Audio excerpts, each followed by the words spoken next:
Hello guys! Welcome to Chinito Daily Stories! Meron nga po pala kaming pupuntahan ngayon at sadyang kailangan po na napakaaga namin dito dahil nga po merong ngayong parade at eto na nga po yung pisaan na tinatawag natin para sa mga elementary students natin. So, nung mga nakaraang buwan nga po ay nakapaglaban na ang private to private na cluster. So, eto naman po at nanalo naman po sina Sanji at sila na ngayon po yung nilalaban dito para sa PISA. So, ito naman po ay private to public po na laban.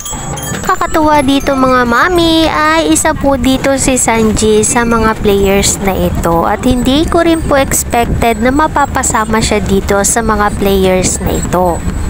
At palagi lang din namin sinasabi sa kanya na mag-enjoy lang siya sa lahat ng mga gusto niya dahil nga po bata pa siya. At ganitong pagkakataon po na player siya dito sa PISA ay sadyang napakalaking karangalan sa aming mga magulang. Dahil nga po hindi namin lubos maisip na nandito yung anak namin at lalaro siya at makakalaro niya ang iba't ibang eskwelahan. At makakalaro niya ang iba't ibang mga bata na hindi pa niya nakikilala. So ayan nga po, napaka-importante rin po mga mamis talaga na makipag-socialize tayo dito sa mga iba't ibang bata. Dahil hindi lang po habang panahon na anak lang natin ang nakakasama natin or tayo lang po talaga yung nakakasama ng mga anak natin or yung mga kaklase po nila. So yung mga ganitong event po talaga tuwang-tuwa na ako na kapag si Sanji ay nakikita kong nakakasalamuha niya ang iba't ibang mga tao. At dito nga po pala ginanap yung PISA sa pilot school at dito nga po pala yung former school ng aking anak nung siya ay nasa FL pa nung kinder at nakita ko nga ang aking mga kaibigan dito at ang aking mga kananay at ayan nagchichikahan at wala pa rin po pagbabago. Kami pa rin po ay talagang tawa lang ng tawa at yapusan at kung ano-ano pang mga pinagkukwentuhan namin. So ayan po, napakasaya ko lang talaga po mga mamis dahil nagkita-kita po uli kami dahil ang tagal-tagal na po talaga naming hindi nagkikita.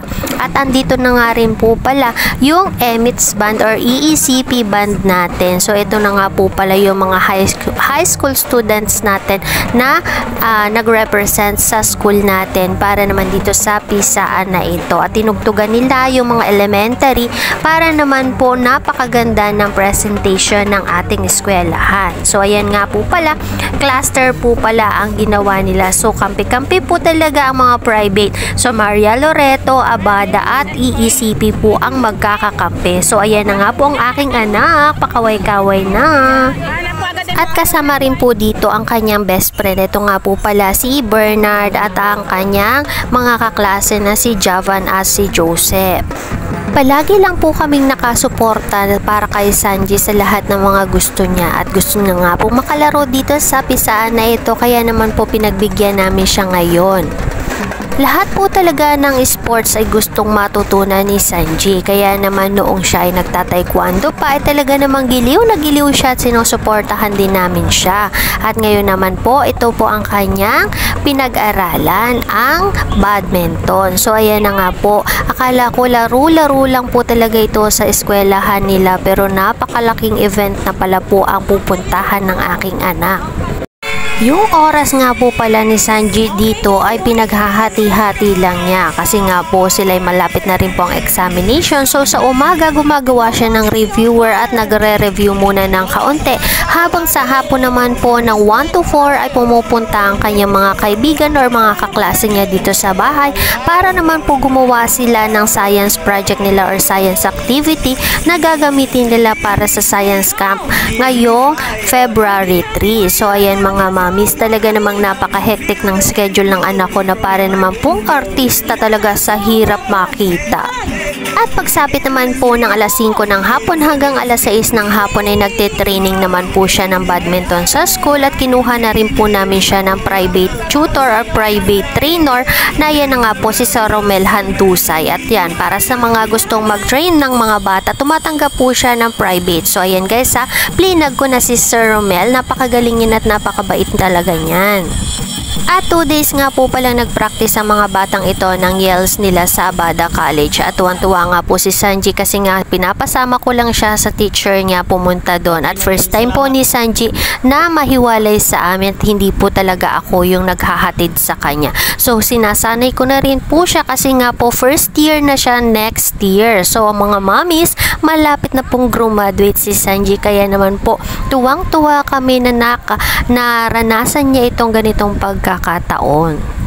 Dahil nga po kulang pa rin sa training si Sanji, talaga naman pong hindi niya nasungkit ang first place, pero okay na okay lang po yan kasi napakagandang experience na po ito para sa kanya. At sinasabi nga niya sa akin na nanay, next year po ay maglalaro uli ako, pero para sa akin ay hindi na muna at magpapahinga siya.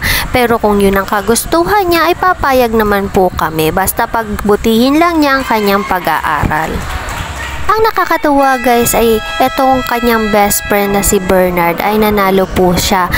Champion po siya sa private. So guys, ayan, nakakatuwa kasi meron pa rin po na nag-represent ng school nila at nanalo pa rin po sila.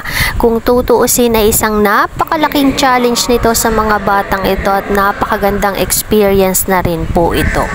So, paano ba yan? Yan lang ang aming kwento. Maraming salamat sa inyong panunood. Hanggang sa susunod. Maraming salamat po. At paki-follow and like na lang ng page ni Sanji. Bye-bye!